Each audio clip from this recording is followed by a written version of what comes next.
জামায়াত এটা ঐতিহাসিক জামায়াত, আপনারা সহমত? এটা আজকে এক ঐতিহাসিক জামায়াত। কিন্তু জেনে রাখবেন, এখানে যে মানুষগুলো এসেছেন তার এর ডবল মানুষ কোচবিহারের বিভিন্ন শহরে ঘুরে তারা মিছিল করছেন। জ্যাম হওয়ার কারণে তারা এই পর্যন্ত পৌঁছাতে পারেনি। কিন্তু আমি বলেছি, এই যে কোচবিহার শহরে যে মিনি ব্রিগেড, এটা কিন্তু হচ্ছে কোয়ার্টার ফাইনাল। এটা তো ফাইনাল লড়াই নয়, এটা কোয়ার্টার ফাইনাল লড়াই। আগামী 26শে এপ্রিল কলকাতার ব্রিগেডে যে অল ইন্ডিয়া মুসলিম পার্সোনাল ল বোর্ড যে আন্দোলনের ডাক দিয়েছে, সেটি হবে সেমিফাইনাল আন্দোলন। আর অল ইন্ডিয়া মুসলিম পার্সোনাল ল বোর্ড যেদিন দিল্লিতে সংসদ ভবন ঘেরাওয়ের ডাক দেবেন, সেটা হবে ফাইনাল আন্দোলন, ফাইনাল লড়াই। ভাই আমার, অনেক লড়াই করতে হবে। এই লড়াই 1 বছর ধরে করতে হতে পারে, এ লড়াই 1 দশক ধরে করতে হতে পারে। আমাদের পূর্বপুরুষরা ইংরেজদের গোলামির বিরুদ্ধে 200 বছর ধরে তারা লড়াই করেছেন। ফলে আপনারা লড়াইয়ের জন্য প্রস্তুত আছেন?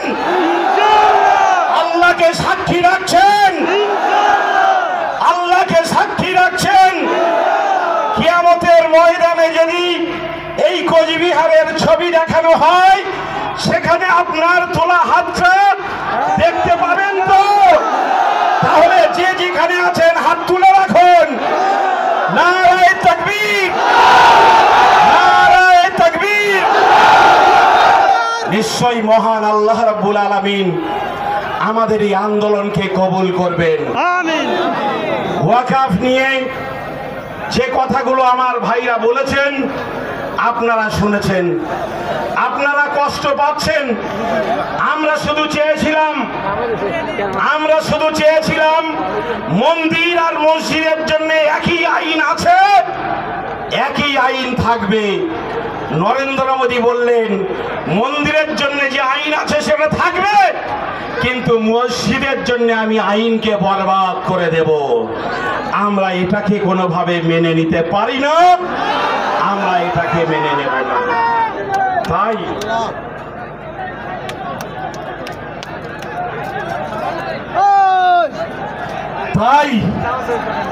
আমি আপনাদের কাছে অনুরোধ করব,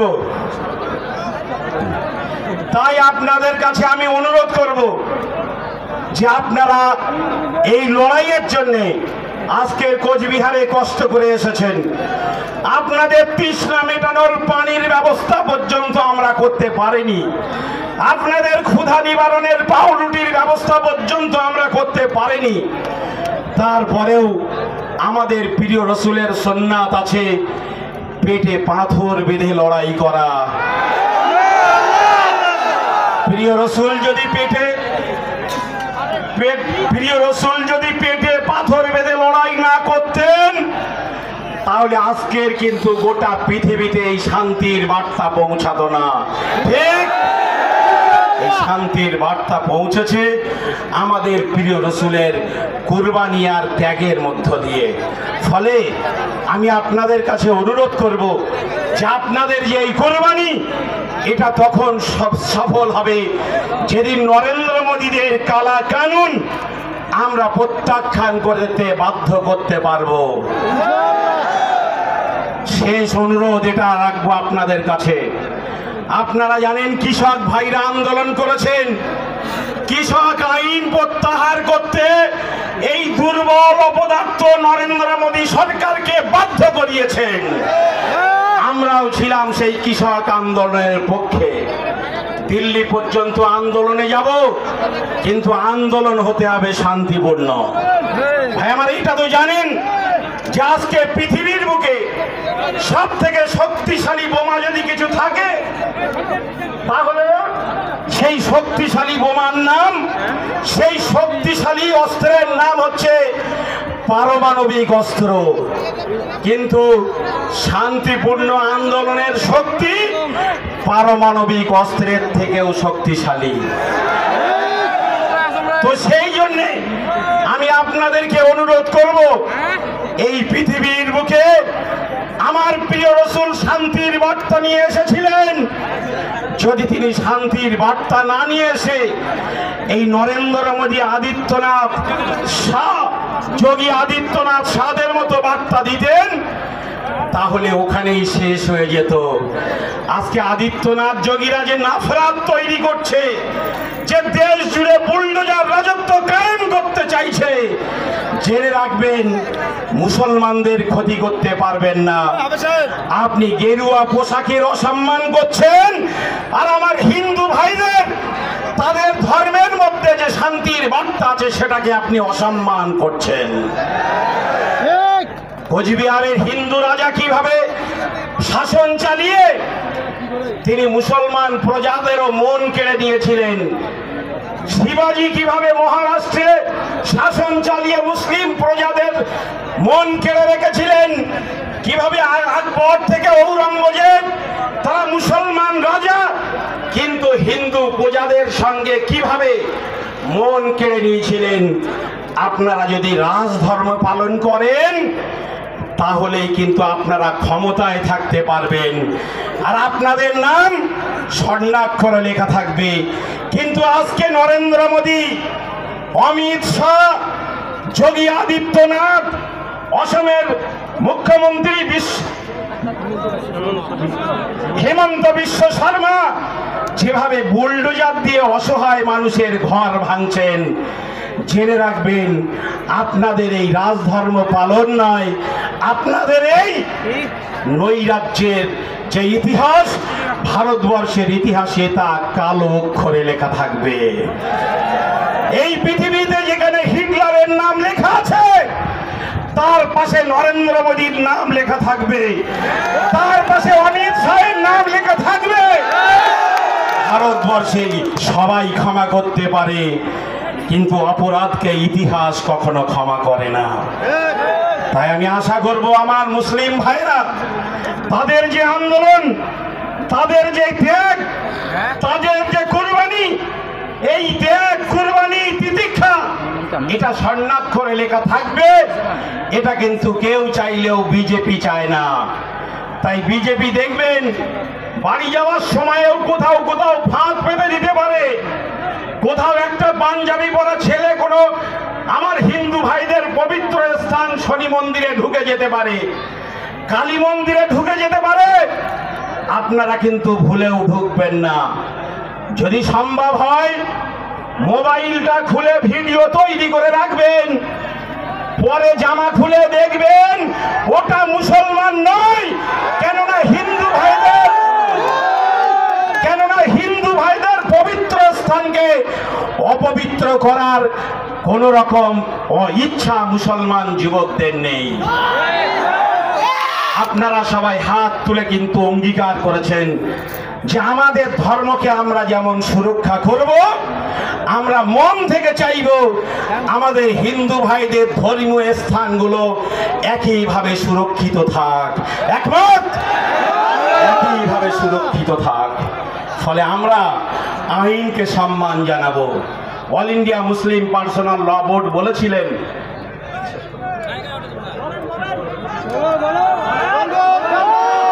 একটা কথা বলেই আমি শুধু শেষ করব, একটা কথা বলে আমি শুধু শেষ করব।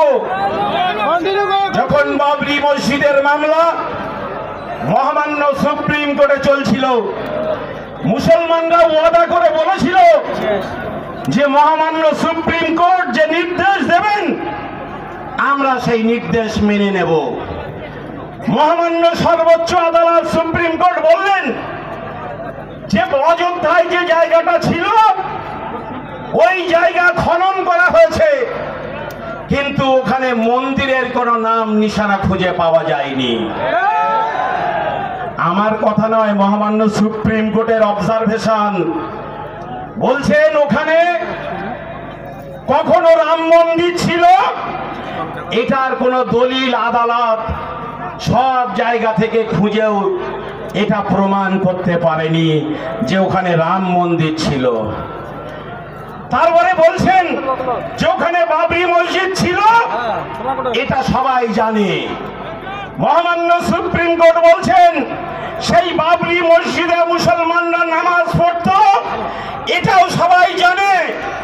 ওই বাবরি মসজিদের মধ্যে অবৈধভাবে বেআইনিভাবে রামের মূর্তি রাখা হয়েছিল, এটাও কিন্তু জানে।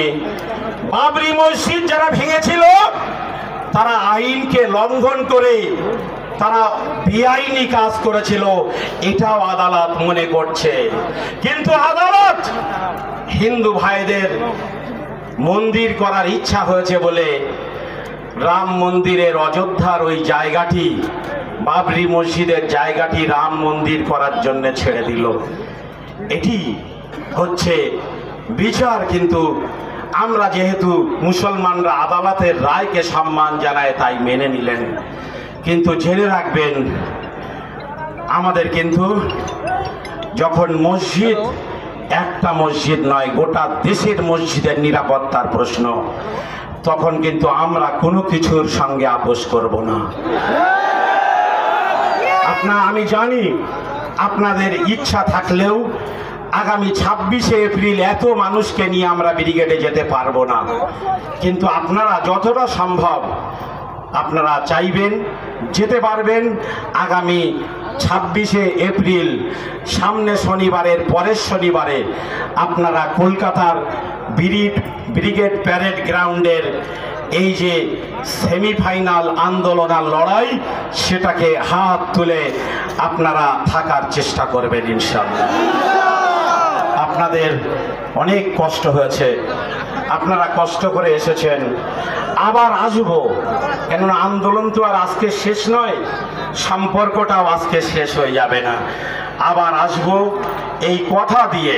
কিন্তু আন্দোলনটা বাড়ি যাওয়া পর্যন্ত আপনাদের যেভাবে শান্তিপূর্ণভাবে এসেছেন, বাড়ি যাওয়া পর্যন্ত শান্তিপূর্ণভাবে বাড়ি যাবেন। তারপরে সংবাদ শুনব আপনারা নিরাপদে বাড়িতে পৌঁছেছেন। তারপরে আমি কামরুজ্জামান কোচবিহার ছেড়ে তারপরে আমি কলকাতার উদ্দেশ্যে রওনা হব। রব্বানা যালামনা আনফুসানা ওয়া ইল্লাম তাগফির লানা ওয়া তারহামনা লানাকুনান্না মিনাল খাসিরিন।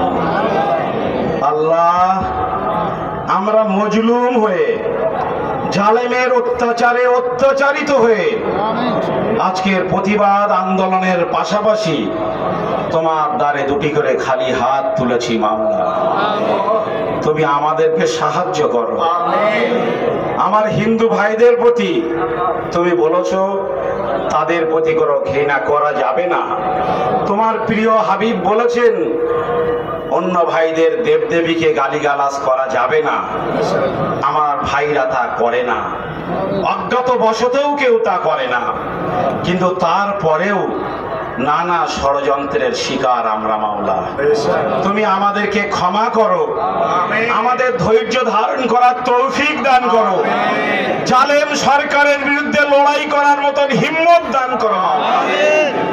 আল্লাহ, তুমি এই জালেম সরকারকেও হেদায়েত দান করো। যদি হেদায়েত না হয় তাহলে তার সমস্ত অশুভ শক্তিকে তুমি ধ্বংস করে দাও। আল্লাহ, তুমি আমাদের একটু কাতর আবেদন ফিলিস্তিনের নিরীহ মানুষগুলোর জন্য। মাওলা, অনেকটা দূরে আছি, শিশু থেকে আবাল বৃদ্ধ বনিতা তোমার জন্য তারা লড়াই করছে, হকের জন্য লড়াই করছে। আল্লাহ, প্রিয় রসুলের আদর্শকে প্রতিষ্ঠিত করার জন্য তারা লড়াই করছে। মাওলা, তুমি তাদের এই লড়াইকেও কামিয়াবি দান করো। যারা এই লড়াইতে শাহাদাত বরণ করেছে তুমি তাদের সকলকে জান্নাতের উচ্চ মাকাম দান করো। আল্লাহ, তুমি আমাদের দেশের সমস্ত মসজিদ, মাদ্রাসা, কবরস্থানকে হেফাজত করার তৌফিক।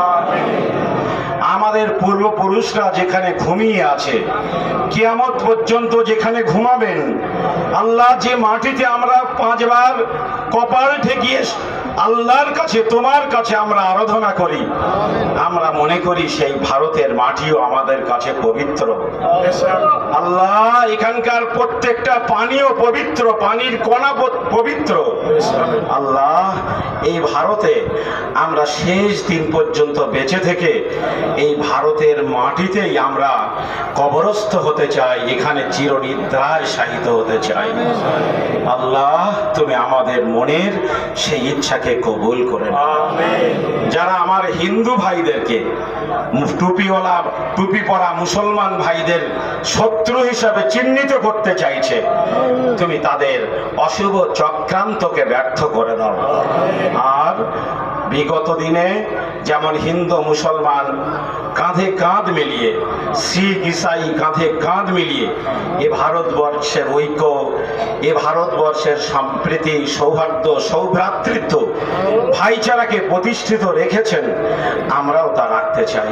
মাওলা, তুমি আমাদের সেই প্রচেষ্টাকে কবুল করে নাও। আল্লাহ, মদিনায় আমার প্রিয় রসুল যেমন অমুসলমান ভাইদের প্রতি দায়িত্ব পালন করেছিলেন, আমাদের যদি তুমি ক্ষমতা দাও, আমরাও অমুসলমান ভাইদের জন্য সেই দায়িত্ব পালন করে তাদের শান্তি, তাদের সৌহার্দ্য, তাদের শিক্ষা, তাদের খাদ্য, তাদের অন্ন, তাদের বাসস্থান আমরা যেমন পাবো, আমার হিন্দু ভাইদেরকেও ঠিক ততটাই তারা পাক, এটা আমরা মন থেকে তোমার কাছে হাত তুলে অঙ্গীকার করছি। তুমি আমাদেরকে কবুল করে নাও। যারা মেহনত করেছেন, যারা অর্থ দিয়েছেন, তুমি তাদের মেহনত আর তাদের অর্থকেও আজকের এই কামিয়াবপূর্ণ জলসার জন্য তুমি কবুল করো। তুমি যদি কোনো সওয়াবের নিয়ত করে থাকো, আমাদের প্রিয় রসুল সাল্লাল্লাহু আলাইহি সাল্লামের রওজা মুবারকে সওয়াব পৌঁছে দাও। আদম আলাইহিস সালাম থেকে শুরু করে আজ পর্যন্ত যারা ঈমান নিয়ে দুনিয়া থেকে বিদায় নিয়েছেন, তাদের কবরে সওয়াব পৌঁছে দাও। আর খাস করে আমার ভাইরা যারা এতদিন ধরে মেহনত করেছেন, গায়ের ঘাম ঝরিয়েছেন, তাদেরকেও তুমি কবুল করো। তুমি তাদের সবাইকে চেনো, তোমার কুদরতি চোখ দিয়ে তুমি সবাইকেই দেখেছো মাওলা। আমি কারোর নাম ধরে ছোট আর কাউকে বড় করতে চাই না। যার যেমন মেহনত তুমি তাকে তেমন ভাবে কবুল করো। আগামী 24 তারিখে কলকাতায় যে ব্রিগেড, 26 তারিখে 26 এপ্রিল কলকাতায় যে ব্রিগেড সমাবেশ, সেটাকেও তুমি কামিয়াব করো। মুনাফেকের মুনাফেকি থেকে, রাজনৈতিক চক্রান্ত থেকে তুমি আমাদের পরহেজ করার তৌফিক দান করো। রব্বানা তাকাব্বাল মিন্না ইন্নাকা আনতাস সামিউল আলিম ওয়া তুব আলাইনা ইন্নাকা আনতাত তাওয়াবুর রহিম। আমিন। সুবহানা রাব্বিকা রাব্বিল ইজ্জাতি আম্মা ইয়াসিফুন ওয়া সালামুন আলাল মুরসালিন ওয়াল হামদুলিল্লাহি রাব্বিল আলামিন। লা ইলাহা ইল্লাল্লাহ মুহাম্মাদুর রাসূলুল্লাহ।